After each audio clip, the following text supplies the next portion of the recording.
and it just started raining. That's great. Ladies and gentlemen, episode 3 of Drop Room, and this is the first time I'm doing the intro. 3 episodes in, it took me this long, but that's because I got a new boy in town is coming with me. I am Balti Baby, but I've got Darth Mike right here. Hello, everybody. What is going on? I just got off a boat about 2 days ago, got back to the country yesterday, and I'm excited to hear about all the shenanigans I missed in the world of Counter-Strike. Bro, there is a lot of shenanigans, I'll tell you that, especially in the MDL. There are shenanigans, a lot. Some word that you say after shenanigans. Many shenanigans, abundant yes. Shenanigans. I'm reaching here. There you go. Thank you. I appreciate the help. I needed it there. But I'm assuming that we're gonna have to do a little bit of an interview. You're the new boy, so I gotta ask you some questions. I gotta ring you in to. There we go. So first off, your name is Darth Mike. That's true. DARF-MIKE. Not Dwarf Mike. Not Darth Mike. Darth Mike. Yes, there is a little bit of confusion sometimes in Twitch chat that I see. It is Darth, DARF. But Rob called me Dwarf Mike for about the first 8 months that he knew me, and I didn't. At some point, it switched from him actually not remembering to just him trolling because it's Rob. But I still don't know where that line was. So where does Darth come from? So it's a funny story in that it has absolutely no meaning, and I don't know if you can hear that thunder, but it just started storming around here. So apologies if that comes in the background of my mic. But I was in 7th grade, I think. So I must have been like 12, something like that, 13, whatever age you are in that time. And a friend was introducing me to RuneScape. Nice. You know, that titan of our gaming industry. Yes. RuneScape, the gateway drug to MMOs. And I was making my account, and I was like, what should I name myself? And he said, just put Darth in front of your name. No one ever picks it, so you'll always be able to get it. Darth Mike was not taken, and sure enough, in every single platform I've tried to get the name since, Darth Mike is not taken. I don't have to add a 1. I don't have to add any numbers, underscores, any of that crap. Darth Mike's available. So it's a very unique name. Mm-hmm. And when you say it does sound unique. You're like, Darth? Like, I was considering changing it when I started casting to try and get something that was like a little more, I don't know, succinct or like cool, like, you know, a Moses or a nothing or a, you know, something that's like, you definitely heard that one, right? Yeah, I definitely heard that one. That was close. Are you safe? Is your city safe? I am safe. If my computer suddenly cuts, I'm sorry. Apparently nature hates me. No, so but then I was thinking about changing it to something that was like a little more punchy or flashy, but at the end of the day, it's true. No one has it ever. No one says Darth has no other meaning. If you Google Darth Mike, I will come up. Nothing else will come up. I'm actually curious if you Google Darth, what comes up. I'm about to do that. Turns out Darth translates to May from German. There's an Urban Dictionary, and Darth says the sound of stupidity. Well, shit. So I don't know if we're gonna believe anything that you say from now on, because wow, maybe I should have done a little more research. Example one is someone who farts in the bathwater and attempts to bite the bubbles. Well, dude, Bob is effing retarded. Bob Darth. All right, we're gonna leave that alone for now, and I'm just gonna go ahead and say that it has a nice ring to it. Yes. Okay. We'll stick with that. So that's where my name comes from, Darth Mike. So you are a commentator. We're all through Nerd Street Gamers, of course. Mm-hmm. So you are a commentator mostly with Nerd Street Gamers. So what events have you casted yourself? So I'm relatively new to the scene, as I suspect a decent chunk of the audience knows. I just started, I mean, literally the first time I ever did anything with Counter-Strike in terms of casting or anything was I showed up to Philadelphia 10 because I was between jobs at the time. I was starting a new job like the next week, but I just basically had nothing to do. And I saw the Reddit post that was like, hey, we're having a LAN in Philadelphia, yada, yada, yada. And there was a footnote in there that was like, also, we'll probably do some open caster tries. So if you want to try it, come on down. And I messaged Rob about it, got a little bit more of a response. At least I'm pretty sure it was Rob who posted that. And I said, screw it. I'll go to Philadelphia for a weekend. Went to Philadelphia. I have a lot of friends in the city because I went to school there. So crashed on a friend's couch and went to Fragtown and cast a couple of games. They threw me on a game. They told me, if you're awful, we'll take you off. If you're not awful, we'll let you keep going for a little while. I cast like 2.5 games. Had a lot of words of encouragement. I cast a game with MCE. I cast a game with Bach, and I cast a game with Holden. Nice. So that was like my quick and dirty introduction. And afterwards, I was introduced to a couple people around like production and whatnot, and they told me, keep in touch. We'll have you back to do stuff, and started showing up to the 0.5s, and then did GexCon with them, and then did Frag 11 Summer Championship. And so you are all over the place. I'm all over the Nerd Street and Frag place. Exactly. More on the Nerd Street side these days. So then I started doing events, started showing up for little things, and started casting on my own stream once I figured out how that worked. And it's sort of taken off in a big way.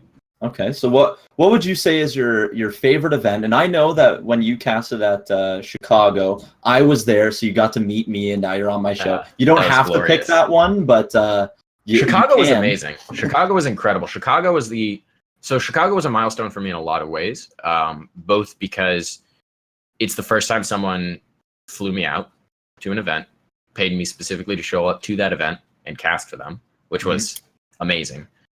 It was a city that I wanted to go to for a long time. I'd never been to Chicago. Oddly enough, I'm a Chicago Bears fan in the NFL. That is rough, but okay. Well, it's getting better. Sun's coming up over the horizon. So it was a city I'd wanted to visit for a long time. Admittedly, we weren't really in the city, but close enough. Proximity. Yeah. It was an incredible event. It was really a sort of an amazing time with a lot of the Nerd Street crew, where we spent a solid chunk of time together. A lot of people who hadn't really met each other, hadn't really worked together. I got to cast with people. Like I cast with Magic Helmet, who I'd been doing an online series with, and I really like Mitch. We cast well together. It was so fun to be able to cast with him on LAN and just be able to hang out and meet people like that, and cast with Topical again, who I love working with. The whole event was fantastic in that respect, and in the casting respect. Like I really enjoyed it. Like did the grand finals, did 3 maps the grand finals with Whitmer, which was a blast.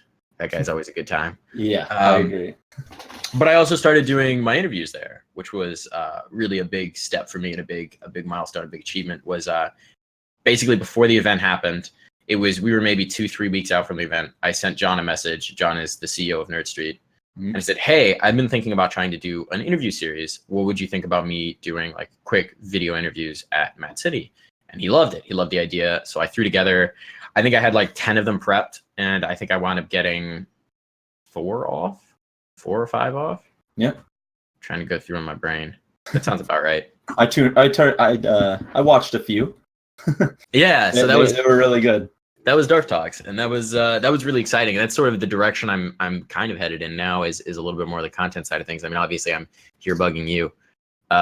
So and we're doing the weekly Dark Talk show now, and that's really taken off. So I think Chicago was probably my favorite event. I mean, so far all the big events that I've done have been incredible. I mean, the Summer Championship I went from a guy who had cast a few online matches and a couple like local LANs to they threw me on a match that had 17,000 people watching.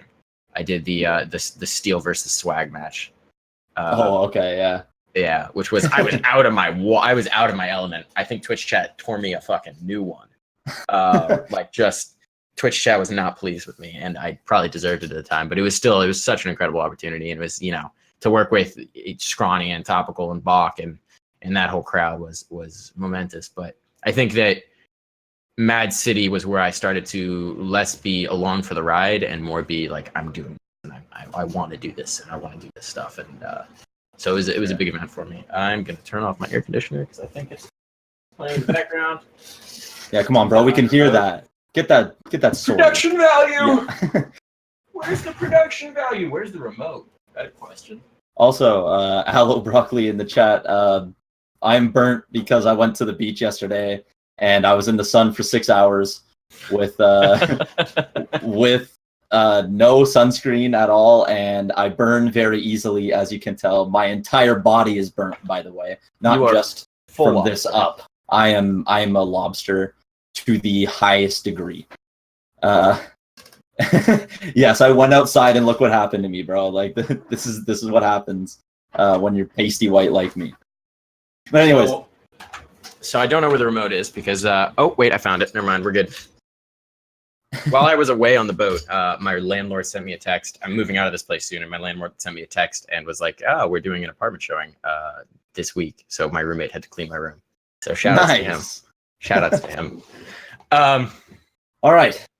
Enough about you. This show's not all about you, Darth, okay? And it's not all about me either, because we got stuff to talk about. So the first thing, as we usually do on Drop Room, we talk about the MDL and we talk about Advanced League going on over at ESEA. We got a couple things to talk about, and I'm going to lead it off here.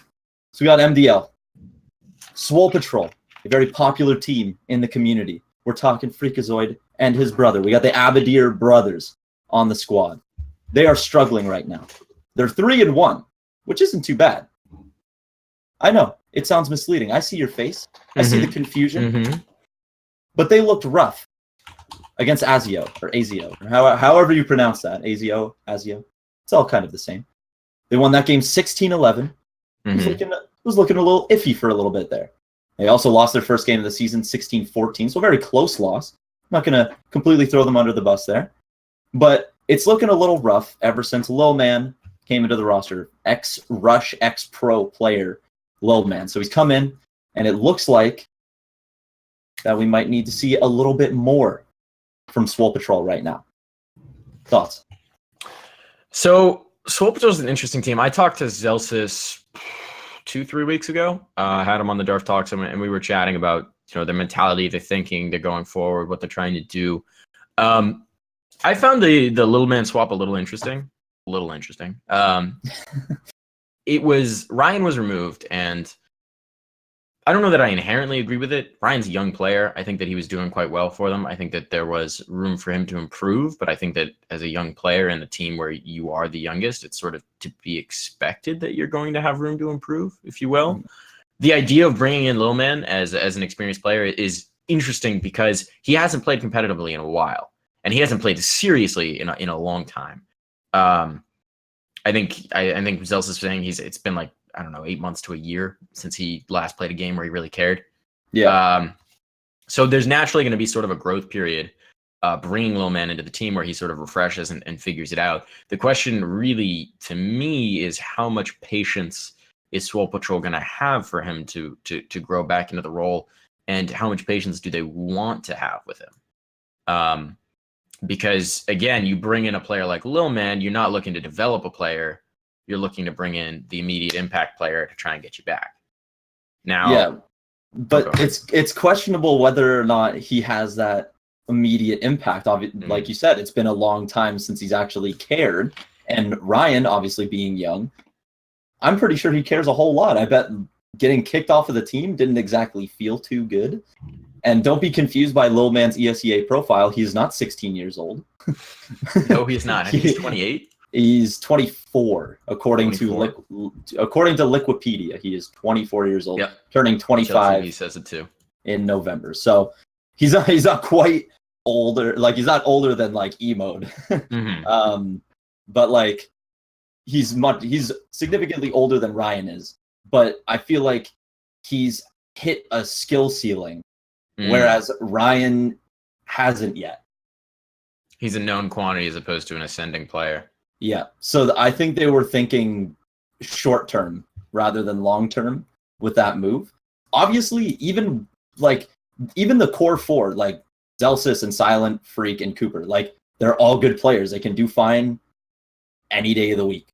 But just maybe the struggles are coming in with the new player. Who knows? I think it's too early to tell because they didn't start playing matches until like 2 weeks ago, right? So it's going to take them a while, and they solidified that Lil Man fifth.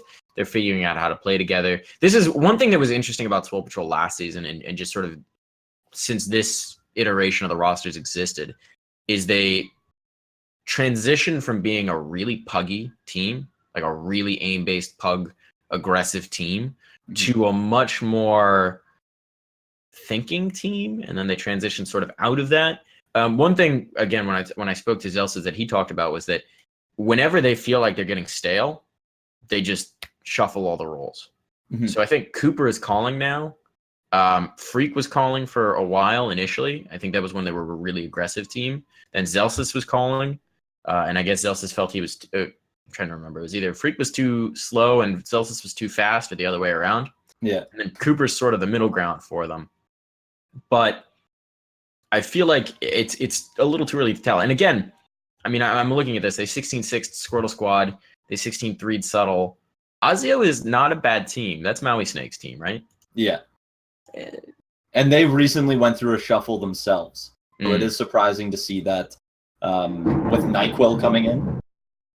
Wow, okay. Yeah, there's That police was- sirens going off too. The world may be ending here in Annapolis, Baldy. I'm not sure yet. Yeah, it sounds like it. We're gonna find out, I guess, one way or another. Okay. So Azio's team, Maui Snakes, he brings in NyQuil from, I believe it was from Maine or Intermediate, one of the two. So they recently changed their team. Swole Patrol recently changes their team. So maybe it's not too big of a surprise to see that the game is a little bit closer, as both teams are kind of working on their own stuff. So things that are new will probably work against a team that's not too familiar with new stuff going on with that team. So it's kind of open-ended. But I guess we'll see how it goes for Swole Patrol. They have a ton of games coming up. Their next game is against the Entourage, and then Atmosphere and Blackout. Atmosphere recently lost a player in Vez, and Blackout recently lost a player in J. So a ton of teams are changing. So I guess we'll just have to see how they will adapt. But I think the Entourage will finally be a wake-up call for them. Yeah. Yeah, it'll be a good one, considering it's the old Ronin roster. So it should still be okay. And they got Crashies now, and they've brought in Brodo's a new addition for them, right? Is he recently added? I don't know. I think relatively recently. I feel like he was. I've been on a boat. I'm a little out of touch. He I'm joined still on catching up on things. May 29th.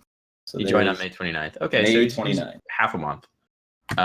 So not ancient, but not quite fresh born into the roster, if you will. Fresh, bro. Yes. The last game that they played was against Gorilla Gang, in which Gorilla Gang won with Ryan coincidentally topping the team for Gorilla Gang. So there you go. A little bit of full circle for you. So now we're going to talk about the top teams. The teams are actually at the top because Swole Patrol is still in the middle. We got Born, we got Dignitas, and we got Freedom 35. Is this a surprise? Because I find Dignitas, no. Yeah, Dignitas, absolutely not. Dignitas clearly were at a point where they weren't ready for pro, but especially with the changes they've made and the players they brought in and just the composition of that team right now, they are very much ready for MDL. And they're absolutely killing it. I mean, Peter is just he's the type of player who should not be in the MDL. Yeah, very true.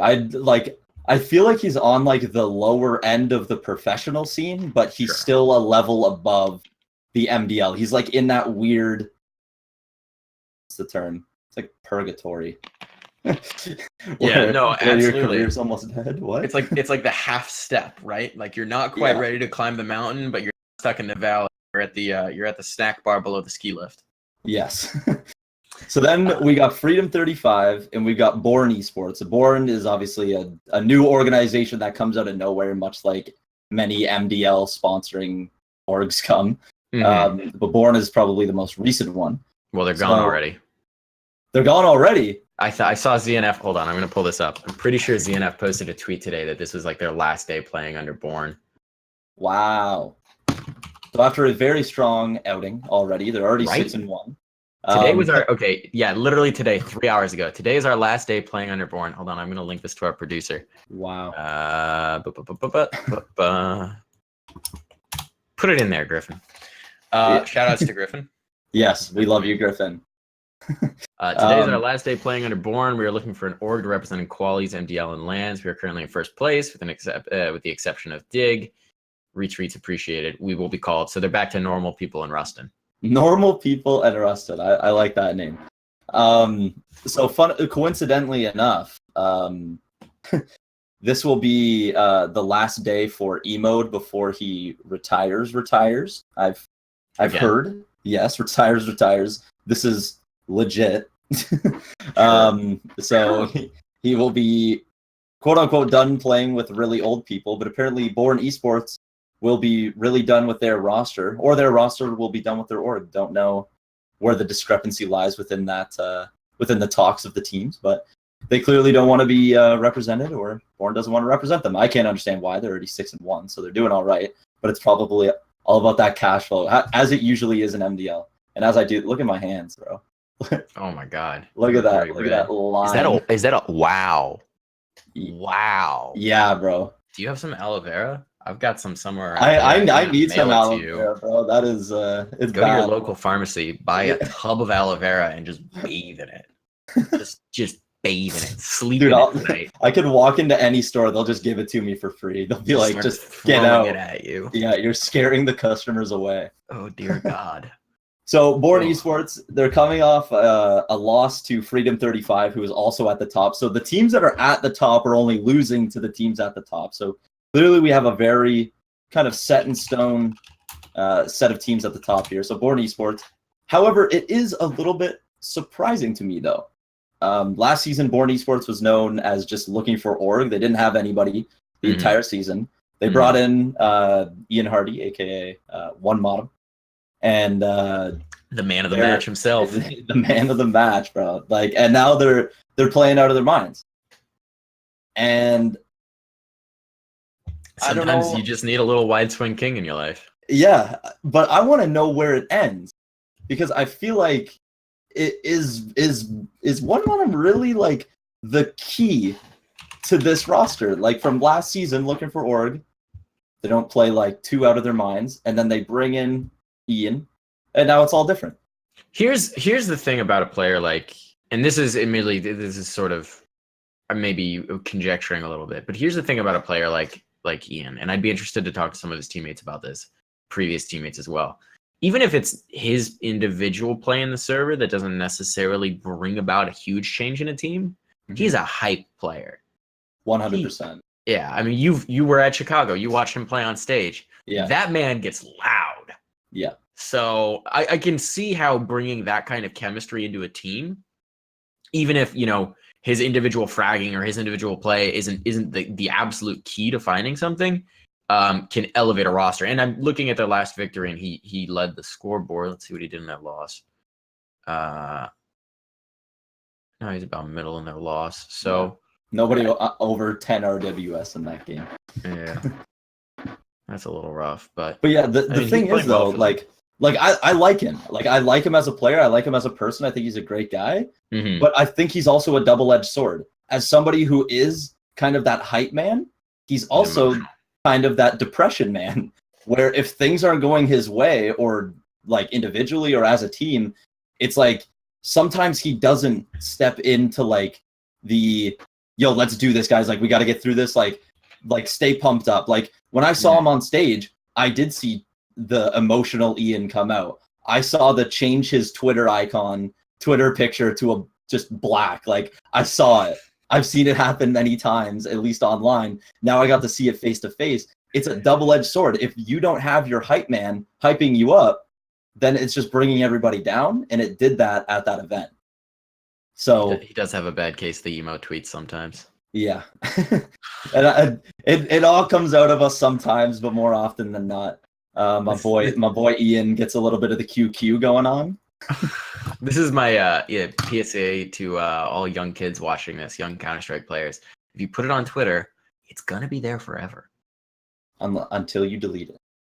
No, someone will have a screenshot. True, that's true. Oh. Everybody has a screenshot. Always gonna be out there. But no, I mean, there's nothing wrong with venting a little bit on the internet. Yeah, we all do it sometimes, more or I'm less than glad. others, but Yeah, I'm glad I didn't figure out Twitter until after my emotional teenage years. Very glad.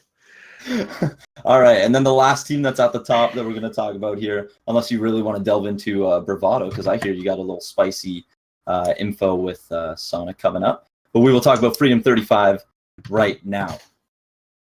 It's a surprise that they are currently at the top for me after also losing to Bravado. Obviously, I just mentioned them. But that is their only loss right now. They're 6-1, where they are rocking 4-shot, John G, Food, Toy, and Tens. Does that surprise you at all? Let's see. I've seen I think 4 out of 5 of this roster on land at various points. Toy and Food, I've always been impressed by. I mean, they've sort of oscillated out. I know Food stepped into an admin role for a little while. That was Food, right? Was it Food? I believe so. Was it Toy? They're always playing together, so I mix them up all the time. Toy was like kind of coaching, kind of playing, kind of that level. So yeah, I would say it was Toy. They're skilled players. They've been in the scene for a long time. They're. I mean, when you talk about players who have maybe sort of hit a ceiling, it's that kind of realm where we've seen a lot of them. But they are very capable players. Certainly at this level of play, they're very capable players. Jonji, again in the vein of slightly emotional younger players, but who, when he's on, he is very on. Yeah, has always been the case. He's the type of player who can create space in a server, just by when he's having a good game, his presence. Yeah. Tens, who I most know for nearly getting murdered in the suburbs of Philadelphia at Frag 11 when he tried to walk home at 3 a.m. Nice. No, he's a very raw, skilled player, very mechanically skilled, and 4Shot I'm a little less familiar with, but I've seen him play a reasonable amount. And I mean, it's just generally a pretty decently built roster, right? Like it's a strong roster. It's not too surprising to me. I'm looking at who they've played against recently. They made it through in the minor as well, which is props to them. So they're into the minor, is it the minor or is it the minor qualifier? It's the minor closed qualifier, which is technically the minor, or is there a because the minors are now the major now, right? Are we still doing the format where they change the qualifier to the major to part of the major? The major is like a 2-week thing now or a 3-week thing that they did for last major. I don't know. It's all me. very confusing. Yeah. So the various steps of qualifier, I don't know how players keep track of all the qualifiers that are happening because I find out about them as they're happening and then start paying attention. But it is a complicated business to keep track of all the qualifiers for all the events. Very true. Obviously, this is a big one. Yeah, and like with Freedom 35, like the thing that I like the most about it, you got Toy and you got Food. Like you said, they've been around a long time. You have that experience. Then you have 4Shot, who's a very capable opper and very capable clutcher, as we've seen in past seasons with the amount of 1v5s this guy gets. It's not even fair. But then you have the raw talent of Jonji and Tens. You have 2 guys that are experienced that can teach these guys how to be less emotional, especially in Jonji's case, where he had that kind of like huge leaving from Rise and kind of like this huge falling out with the community and all of it, like his huge twit longer and stuff like that. So I'm glad like to see him back, especially in a team that could work as well as they could and do work well. So it's a very interesting roster. Absolutely. And I'm just looking at some of the teams they played. Bravado, obviously a big test, and they lost that 16-7. 16-9 over Born. That's a big victory based on the way that Born is playing. Beat Gorilla Gang in the qualifier, in the qualifier to the closed qualifier to the closed this, that, and the other thing. They beat the Boxer squad in the Zotac Masters Cup 2-0, which that's a big head. That's a big scalp to take. That's the former Splice, the former Splice roster that's playing under Boxer. So that's a pretty big scalp to take. I don't know. This is a team that could go places. I'm hoping they do. Yeah, this is a team that has potential. So another team that has potential that you are interviewing very soon, Bravado. Yes, I'm going to be sitting down with Sonic. I need to actually check in with him again this week, but I'm going to be sitting down with Sonic this Thursday at 8 p.m. So plug there for a DARF Talks, where I'm going to be sitting down with the South African opper and talking a little bit about the roster coming to America and what's going on and just what that transition's been like. They came up through Maine last season, did fantastically. I mean, that's another case where a team's just like, it's not fair that they're in Maine. You got to fight through. So they're interesting because they're a full-time team. They're a full-time org. They've got org support. They've come to the US specifically to play Counter-Strike. Shades of Luminosity. Yeah, very true. Every once in a while, there will be the one org that'll support their team all the way up through the levels of ESEA. And a lot of times, like, we'll see organizations come and go because they have no money or something like that. But at least Bravado is like that one team that's like sticking through it. And I feel like that's just because they've invested so much that like you can't really quit now. And especially with the amount of potential that the team has. you just gotta keep it going. Bravado as an org have made a long bet that South African esports can stand toe to toe with the world, provided they have an opportunity to. And they've made that bet on this particular roster. And at this point, it's kind of ride or die. You kind of have to just punch that ticket and go along for the ride. Give them whatever you can to support them, to facilitate what they're doing. And so far, results have been positive. Mm-hmm. I mean, they're qualifying for everything. They're playing very well. Very true. So now we touched on them a little bit here, but I want to delve deeper because they recently came off a 16-14 victory over really old people, and that is Team Dignitas. Now, that scoreline is the closest one that they've had this season. And the closest one that they had before that was 16-10. So this is kind of the first time that Dignitas was really pushed to the edge, and it was against Emode's team. With Alter, Effie's, Cardiac, and We Are Legion. So now Emode, after that kind of unfortunate loss, he is retiring, but he will retire at the end of today. So I'm kind of hoping that he gets some wins. He faces Levitate and he faces Born. So he's got a middle tier and a top tier. How we think Evan's gonna do? I don't know. Last hurrah. I think you might go out with like a 30 bomb in each map. Just absolutely shred it. You know what they say about? I mean, we're gonna touch on this later, but events with no pressure, where there's no expectations on you really. Sometimes you can just go ham. So I'm gonna call it now for Emode. Emode's just gonna absolutely wreck the server, full simple them, just obliterate. I'm going 2-16, 16-9 score lines. Huh. That's no reflection on the team he's playing. I'm just going for the positive storyline here for the exit. That's a really positive storyline. 30 bombs both maps on 25 round games. I like both the teams he's playing too. I mean, Levitate is Spermie's roster, is the old era, what was once era. Yeah. And Born. I mean, we were just talking about Born, so it's not an easy task. But it'd be nice to go out with a last hurrah. So you heard it here first. Darth Mike thinks Emode's getting 30 bombs on both maps, both 16-9. You can clip that for future. Evan, if it happens, you're buying me a beer the next time I see you. Whoa. All right. Now. So we got a bet on our hands. I mean, it's not a bet he's agreed to, so it's not a very good bet. I'm sure he will bet on it. Okay, I'm sure Evan's a betting man. He's a gambling boy, so he'll do it. But Emode will be replaced by a guy that we've seen sparingly over the course of Premier and MDL. His name is Glorins. I'm pretty sure that's how you pronounce his name. How do you spell it? Glorinsz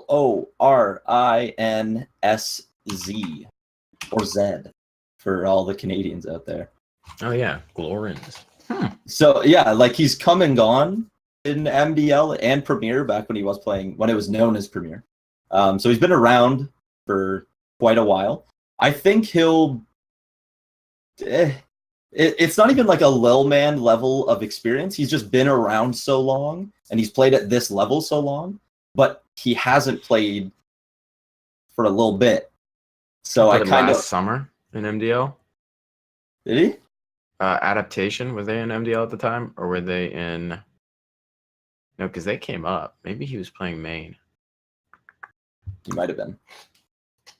That's what I'm saying, bro. No, he's been around a long time, and he's usually the sixth man on most rosters, where he just sits out the entire time. I don't know. It's an interesting person to bring in. I mean, Emode is a very smart player. Obviously, I mean, he's doing analyst work now. He's got a brain on it. He's got a head on his shoulders. Yeah. So it'll be interesting to see how that loss impacts the roster of very old people. Yes. I think the name is a bit of a giveaway that they maybe didn't have the highest expectations for themselves going into this season. Yeah. So maybe they're already pretty happy with the way they're sitting. But and Glorins right now, he didn't play at all last season. He played 8 maps of MDL and 6 maps of intermediate, and he was playing intermediate sorry, he was playing Open 2 seasons in a row with a team called Starbucks. So he's pretty much been around like every season except 23 and 27. And I'm hoping that like he's at least been, practicing up. He's only slightly younger than Emode, so maybe we're talking about another skill ceiling that's kind of capped out. Do you think that because they name themselves really old people, they're keeping like a median age that they need to be at, like a mean age? Like if it drops below 23, we're cutting someone young. Yeah. Yeah, I think if they keep this up, they're gonna have to change their names to really middle aged. Actually, middle age is even older now. Are they really? Alter's 19, so he brings the age down. Alter's their young gun. You got Hades, who is has no age listed on HLTV. Good to know. Does he have an age listed on ESEA?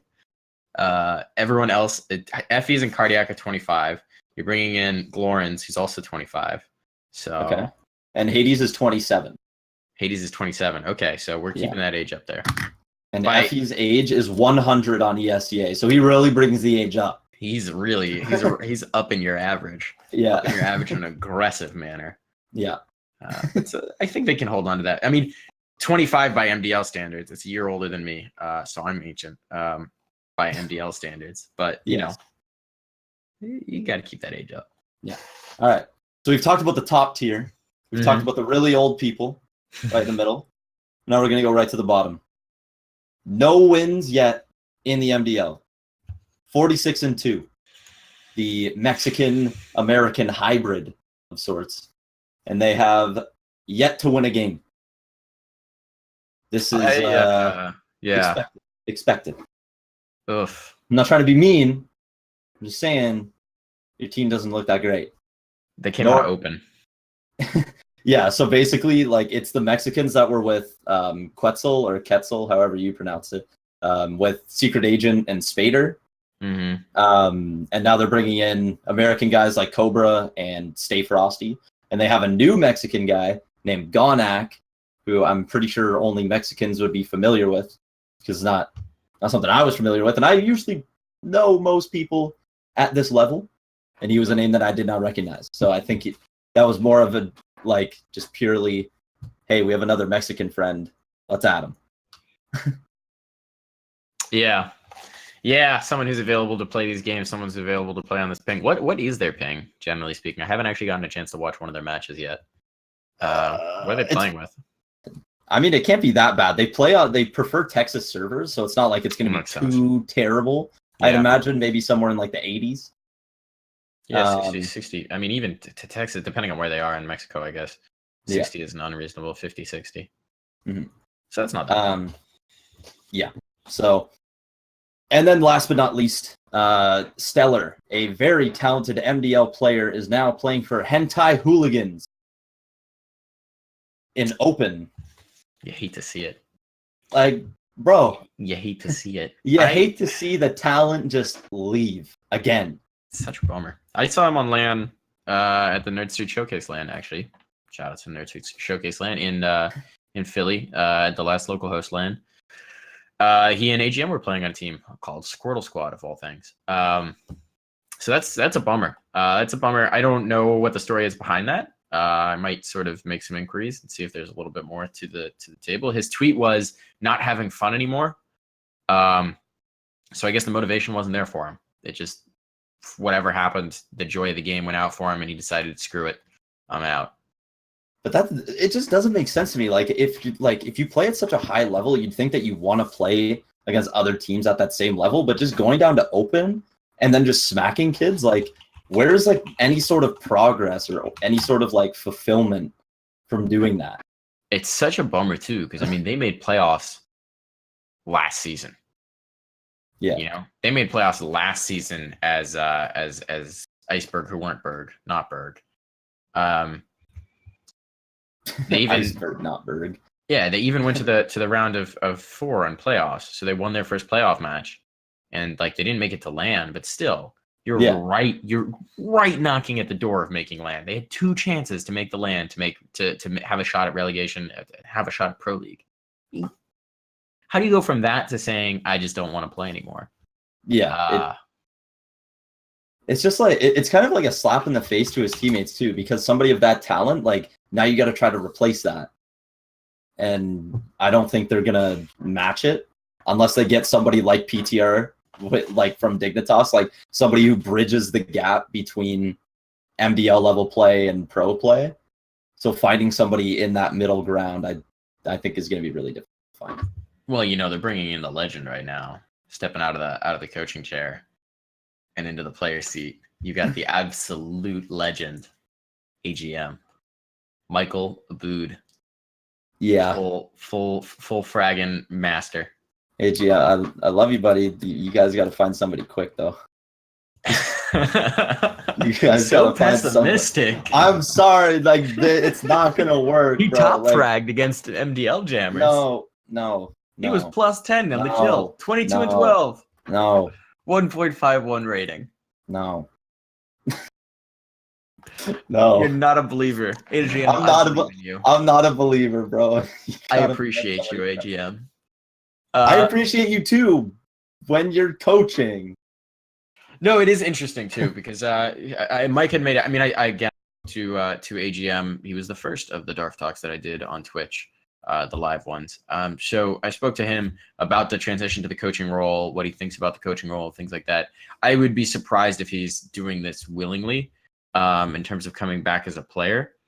I think that he's been adapting to the coaching role and growing into it, and I think that it is a good fit for him. I think he'd be the first to admit that there's like room to grow and continue to learn as a coach, and he's definitely working on that. But it sounds weird to say, but it's kind of a distraction to be back as a player, if you will. Because it's not the same environment that you'd be in as a coach, whereas like you need to focus so much more on like playing rather than just thinking. Now you got to do both. Yeah, it's good. It's good that they have him there to step in. Right.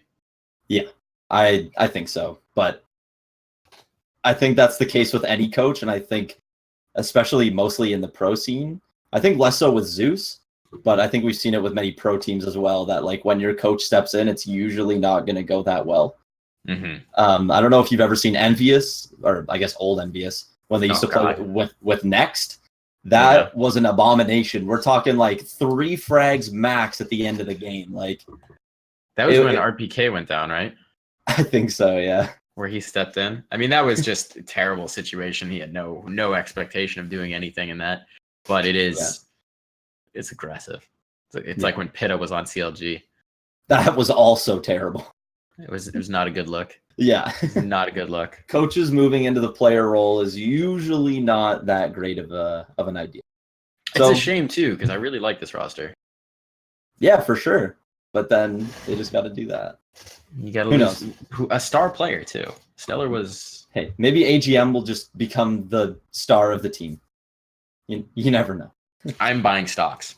I'm buying stocks in this narrative. I like this narrative. The return to prominence for AGM. All right. Back. So we're gonna move on. We've done MDL. Now we got to do advanced. We're moving down. The new division in ESEA, and we still got Team 1. The Brazilians are still undefeated to this day. They're sitting pretty at 8-0.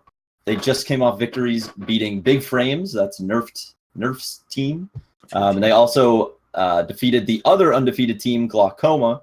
So now they are sitting at 6-1.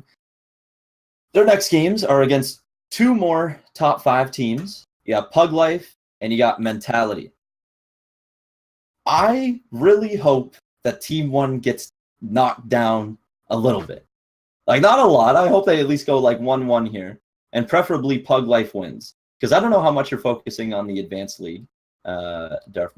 But Team 1 is the Brazilian team that went to WESG and played fairly well. I'm sure you're familiar with them. Sure, yes. And Pug Life was actually a team that went to Chicago. Mm-hmm. Yeah, they had, So they're playing quite well. They actually had Strings for a game or two when he got booted off his team, but then he had to go to another team. So, what do you do there? But Pug Life is sitting at the top as well. They're number 3. They're 6-1. Mentality is at number 4. They're also 6-1. I really hope that Dane Joris will pop off against Team One What are you and doing, show a little bit of pizzazz.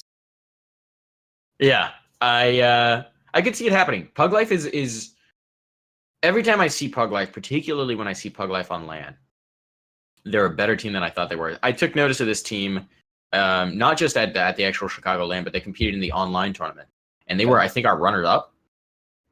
They took second place in a tournament, which, you know, maybe a lot of teams didn't take it too seriously, but there were some real teams there. There were some pretty serious teams there.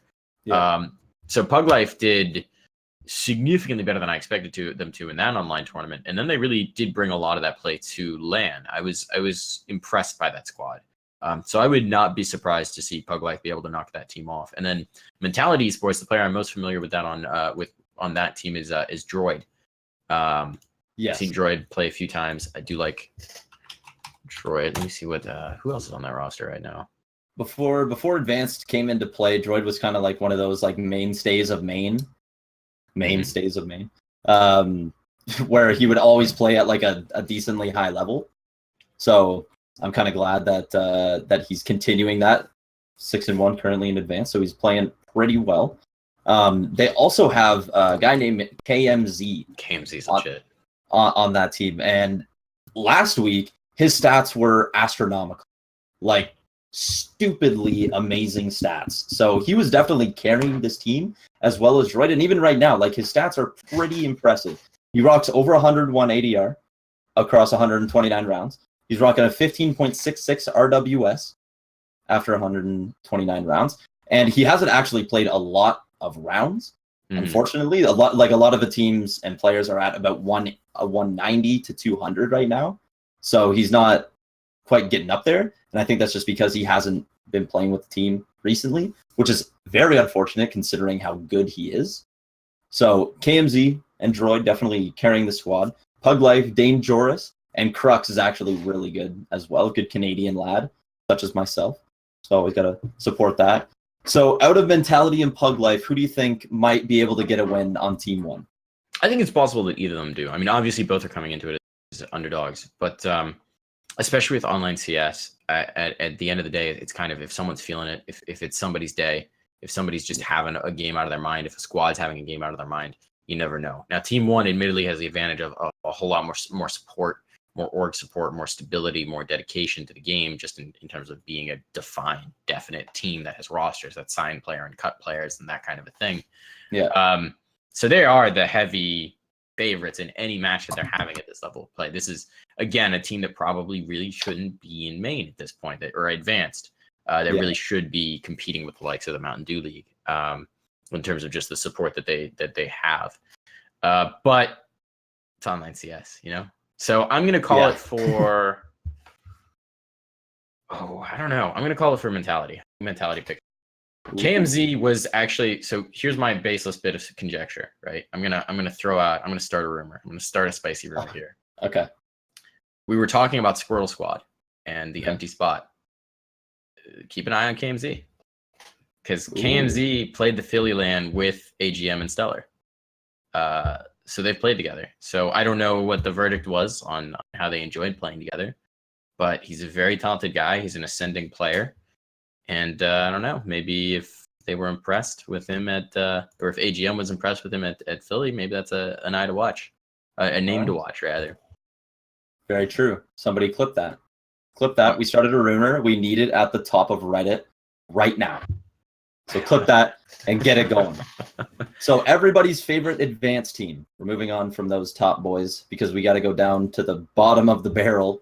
Everybody's favorite advanced team, CLG Red. They have made a change, not at player, but at coach. Vez is stepping down from MDL, and he's coming down to fix the female fire that is CLG Red.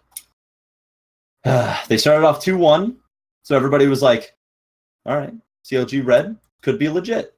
Now they're 2-5 because they just continue to lose. Not very close games either. Their closest game was against Hysteria, who's a top 10 team at least, but they did not win. So they lost in overtime, in which they didn't win a round in overtime, which I think is poetic. Do you think Vez will bring anything to the table here? I don't know that he does. I don't know any coach that can come in. It's not like a football team, right? Like it's not like a coach is just going to come in and change a franchise. Like it's not going to happen. I think Vez is just, it's all about that cash. I think that if they avoid relegation, it's a victory for them, right? I think that was them every season in Maine. Well, yeah, that was them every season in Maine. Well, now it's them every advanced. But for the amount of shit that they took for getting put into advanced and the amount of like chaos that spawned on the internet, I think that the objective for this season is just stabilize, keep the position in advance, show that you're at least in the middle, right? Yeah. They've got matches with such esteemed rosters as the Hentai Weeaboo Master Lord coming up recently of MDL fame. And honestly, like I don't even know if they win that game. Like as much of a joke roster as their name is, as their players are / did play in MDL, like I'm not even saying his name. I love the name, but I'm not saying it again. I said it too many times in my life already. What? You know who I'm talking about. Do I? Look at the roster. You know who I'm talking about. I definitely don't know. Yes, you do. I'm not saying it. All right. So the Hentai Weeaboo Master Lord, HWML. I mean, this is a roster that took a map off of NTC. That just doesn't make sense. I cast that game. It was hilarious. They were like the first ones to do it too, because then every team figured out, oh, you just a ping, and you can beat this team because their ping is atrocious. Yeah. But Hentai Weeaboo Master Lords were one of the first to figure it out, which was a giggle and a half. So I don't know. It's a pretty esteemed roster. Pretty legit squad. Esteemed. Mm-hmm. Legit. Yes. Mm-hmm. HWML. All right.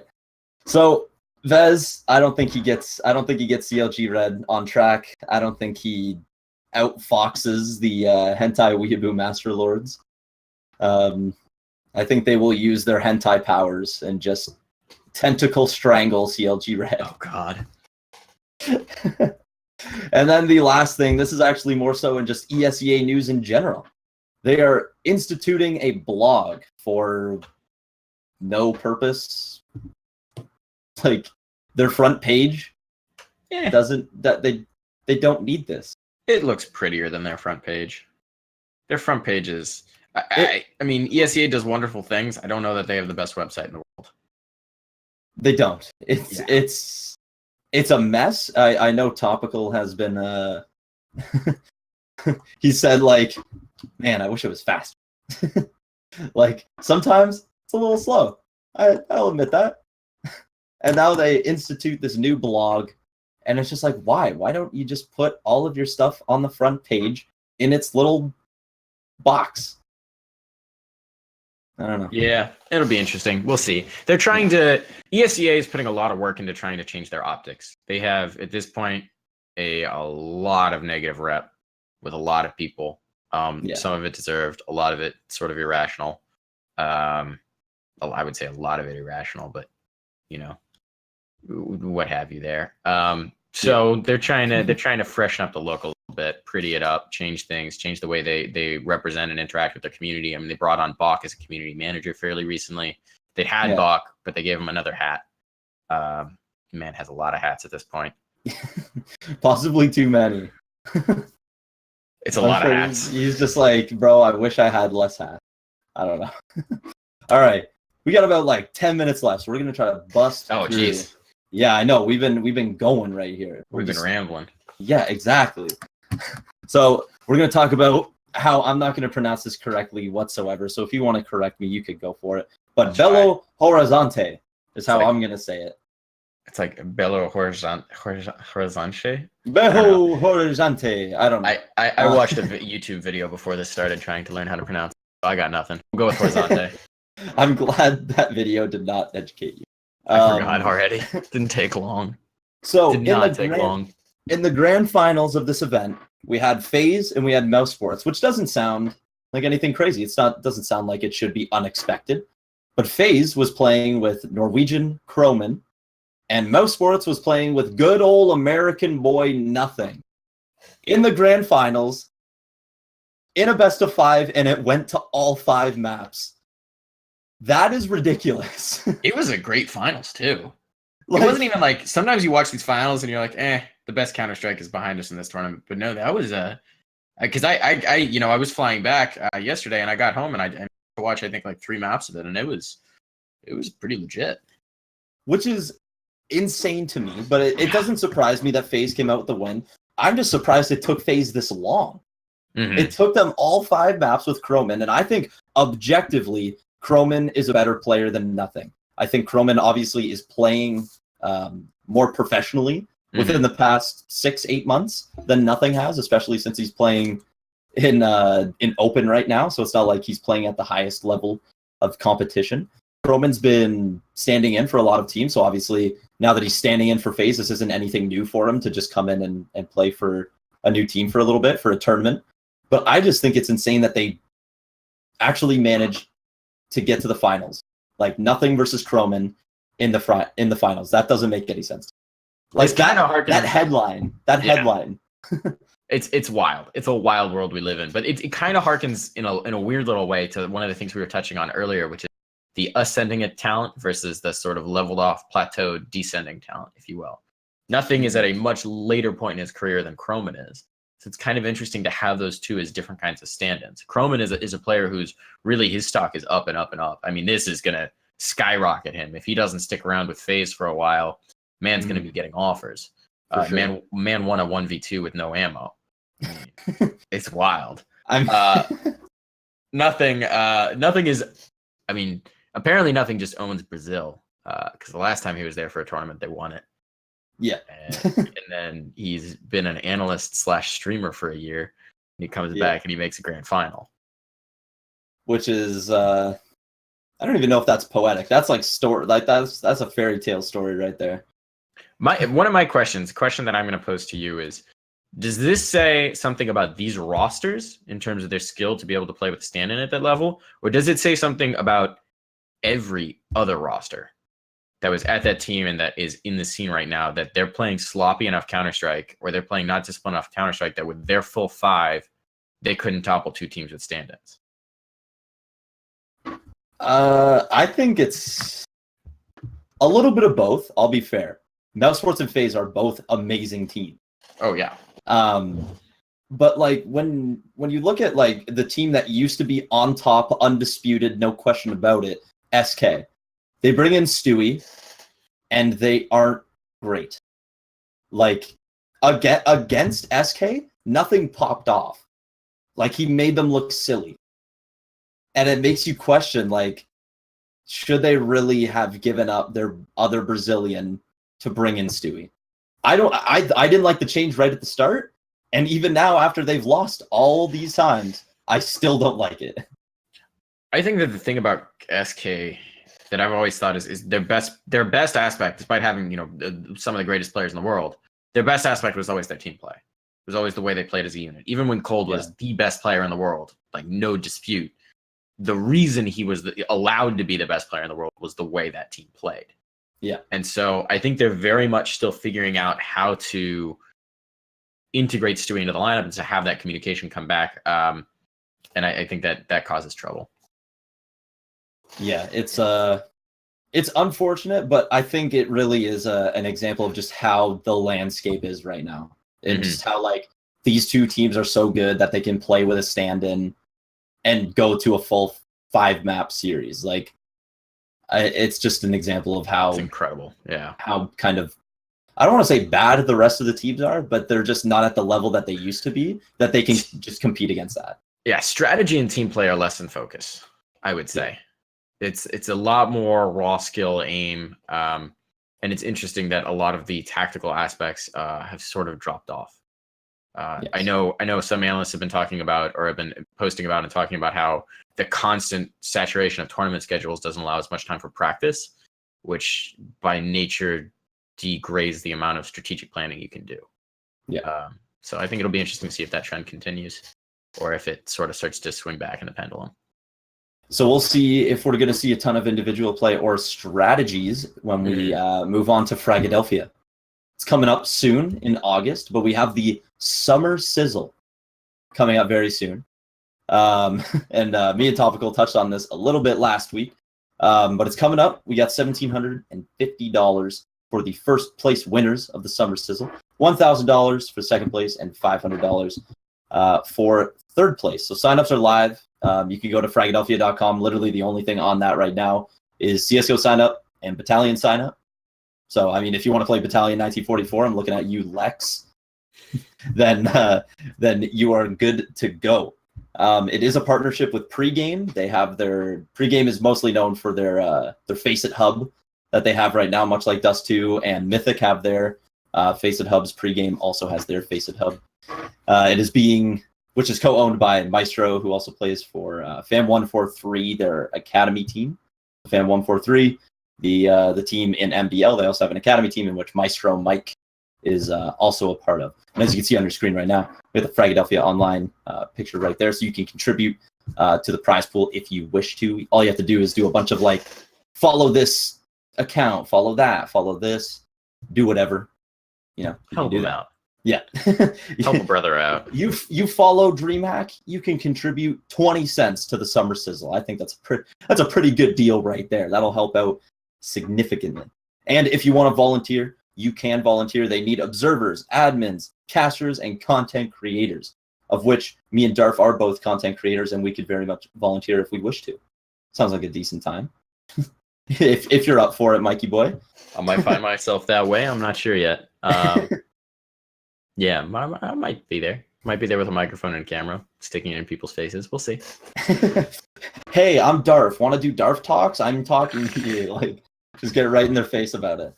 It's pretty much how we do it. We just actually kidnap people. They wake up in a room and 10-minute interview, and then they wake up back in their computer chair. It's it's a strange procedure. Very true. And you can also contribute on Matcherino if you want to crowdfund whatsoever for Fragadelphia. They're looking for $3,200. That is their goal. So you can contribute in a bevy of ways. Once again, by following various Twitter accounts, you can just follow and you can contribute 25 cents. If you visit DreamHack.com, you get 5 cents. All you have to do is go to you click once, boom, a nickel for the entire event. And I'm very jealous of whatever team gets that nickel is very rich. Yeah, I wish I got a nickel every time I opened a webpage. I would be wealthy beyond imagination. Exactly. The amount of tabs that I've had open on ESEA before when I was doing my old podcast and when I was doing my fantasy league, oh my god, I'd just be rolling in nickels all day, bro. Shout outs to the fantasy league. Yeah. League B champ. Yeah. I don't even think I won my league. So sad. Commission never wins. Yeah, exactly. Just look at Roger Goodell. So right now we actually have 4 teams that are already committed for Fragadelphia. So if you want to do the Summer Sizzle, you can go in for that. But these 4 teams are skipping the Sizzle. They're going right in. We got Grizzlies, which I assume is probably like the main team or the advanced team. Grizzlies. Swole Patrol is already on the list. So I wonder if they're actually going to go with their core 5 or if it'll be a bit of a mix with the Abadir brothers. There's a team called Arania, who I'm not familiar with, and I don't know if you've ever heard that name before. Arania? A little bit. All right, so they are the new Pug Life. They're about to come out of nowhere. And then we got Penn State. So Who plays at Penn State? That's what I'm saying. They are representing their university at Fragadelphia. So good for them. College sports, it's the future. Yeah, I hope they do something because maybe this will put college esports a little bit more on the map in CS. So, I mean, we do have the AVGL. So. Yeah, I mean it's coming up. I think it's a natural area of growth. I think it's going to happen. So it's always interesting to see those college teams come out and to see what the level is and sort of measure it against teams like. I mean, obviously that out of those 4, the measuring stick is Swole Patrol, right? Even if it's a mix, even if it's not that full roster, those players are cut above a lot of what you're going to see in sort of open tournaments, and it's a great opportunity for players to really see how they stack up. And that's the beauty of these open tournaments is anyone can go. So no matter what level you're playing at right now, go see if you can play against, a player who's been in majors. See if you can stack up there. And it's always an interesting time. All right. Well, Darth, it's that time. It's the time to call it a day. My first drop. Yes, your first Hopefully drop many more. room. Yes, I'm sure that I will bring you back as my co-host because we're not going to learn all this info about you and then just kick you to the curb. We won't do that to you. It'd be very Gotta keep rude. me around. I got to keep you around, but not an obligation. It's not an obligation, but I like you. You're a good lad. There's a gun off camera. You just Yeah, can't see it. exactly, I can't leave, exactly. folks. There's an AR-15 pointed right at your head. I hear you guys got a lot of those over in America. I wouldn't know anything about it. Never. Guns in America? God forbid. I don't have any up here in Canada, so we're in the safe land. Your hands are full with all that health care. Yeah, my You hands are need full some of right red. now. You Bro, need I some need healthcare right I now. need healthcare, and good thing it's free. All right, but enough of the political commentary. That is all for us at Drop Room with my new host, Darth Mike. I hope you had fun. I had a blast. Happy to be here. Hopefully, I will be back many more times. Yes. Thank you all for having me, and good night, everybody. Oh yeah, and we won't forget to plug Darth Talks because he's coming back with Sonic from Bravado. So don't forget to Thursday, 8 watch p.m. that. Thursday, 8 p.m. 8 p.m. 8 p.m. Okay. on Thursday. 8 p.m. So if you fall asleep at 7:30, don't because Shame you on will you. miss it. Yeah, we don't want no old people, but we do. Like going to bed early. Yeah. Just watch it. It'll be Come good. to the talks. Get Yeah. insight into the new kid on the block. Yeah. He just moved here. He's a foreign exchange student. We're gonna find out what's going on with him. Very true. That is all for us. Goodbye and good night.